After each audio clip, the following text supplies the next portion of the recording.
ഇന്ത്യയിലെ സ്വകാര്യ ടെലികോം ഓപ്പറേറ്റർമാർ അവരുടെ റീചാർജ് പ്ലാനുകളുടെ വില വർദ്ധിച്ചതോടെ രാജ്യത്ത് ദശലക്ഷക്കണക്കിന് ആളുകൾക്ക് അത് പ്രയാസമുണ്ടാക്കി.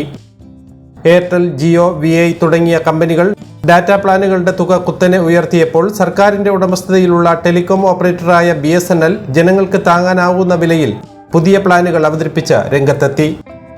മറ്റു കമ്പനികളുടെ ഡാറ്റ പ്ലാനുകൾക്ക് ഉപയോക്താക്കൾ നിലവിൽ റീചാർജ് ചെയ്യുന്നതിനേക്കാൾ കൂടുതൽ തുക നൽകേണ്ടി വരുന്നുണ്ട്. എന്നാൽ BSNL പുതിയ പ്ലാനുകൾ അവതരിപ്പിച്ചതോടെ ആളുകൾക്ക് ഇനി കുറഞ്ഞ തുകയ്ക്ക് കൂടുതൽ ദിവസം ഡാറ്റ ഉപയോഗിക്കാം.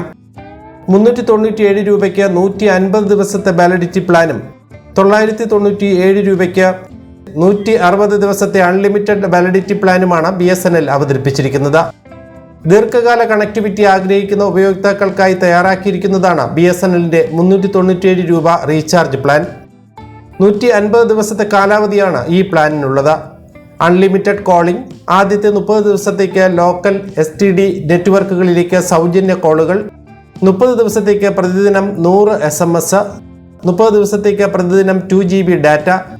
മാത്രമല്ല, പ്രതിദിന ഡാറ്റ പരിധിക്ക് ശേഷം 40 kbps ലഭിക്കുന്നു.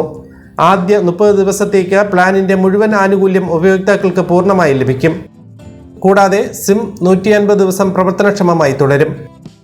കുറഞ്ഞ തുകയ്ക്ക് കൂടുതൽ കാലം സിം പ്രവർത്തനമാക്കാൻ ഉപയോഗിക്കുന്നവർക്ക് ഈ പ്ലാനുകൾ തിരഞ്ഞെടുക്കാവുന്നതാണ്.